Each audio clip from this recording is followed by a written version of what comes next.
You got off the plane. Yeah. What was your first impression of The Rock? It's a lot bigger than I was expecting. Just flying in, I don't know whether it's because it's on sea level piece of land and then it just shoots straight up, but yeah, definitely was rather intimidating. So then, are you hoping to break any records? I don't know if I'm going to break any records. I think the record's something like 17 and a half minutes or something, and I'm not going to do it in that time. That's a professional runner type time. I think today it's more about just getting up there, all of us together.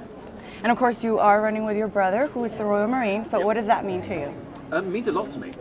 He's the very reason why I'm ambassador for the RMCTF. And what are you hoping you can do for the Royal Marines as their spokesperson, coming up? Just raise awareness for the RMCTF. I mean, there's a lot of serving Marines out there, and former Marines, who are in need of assistance, financial assistance in many different ways. And so any kind of awareness I can bring, and therefore any further finance. As Superman, and you gain weight. Yep. How do you have to shift to this? Well, being heavy isn't conducive to running. It's just not.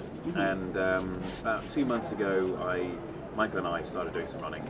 And I am not a natural runner by any means. And so we kind of had to keep on eating a lot, or eating more than usual. And now that you go back to, you're towards the end of this film, do you go back to whatever you were doing before? Yeah, we'll probably go back to some just general gym stuff, although I've come to quite enjoy running, so I may keep it up from time to time if Michael lets me.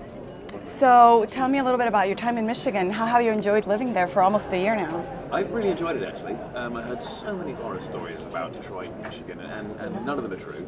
I mean, downtown Detroit is a bit worn, certainly, but the suburbs there are absolutely fantastic, and I've met some really wonderful people who have become true close friends, and I'm going to miss it. I'm going to miss it a lot. So back to the Royal Marines. You're doing this run with your brother. How does he inspire you every day? The type of things that Marines go through is a hardship which none of us are accustomed to, really. I mean, my idea of a hard day is probably his idea of an easy day. And so when you start to struggle a bit throughout the day, you think, it could be a lot worse. And when he was gone and, putting his life at risk every day, obviously not everybody has a family member in the military. Tell me a little bit about how that feels. I mean, I don't think in any way either. So it's just about letting him do his thing and just hoping that he comes back happy and healthy. Your fan support has been incredible throughout this whole fundraising.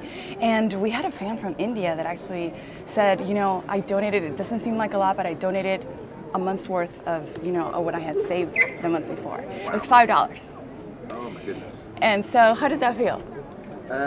It's an honor that someone would donate. For them to be doing that, thank you so much. Thank you so much. And I'm a little speechless about that, actually. What is your message to the fans that supported you and that will keep supporting you throughout all this? Well, first of all, thank you very much to all of you out there for all of your support throughout my career so far, and especially for the RMCTF. You guys have been overwhelmingly supportive and very, very generous. Thank you so much.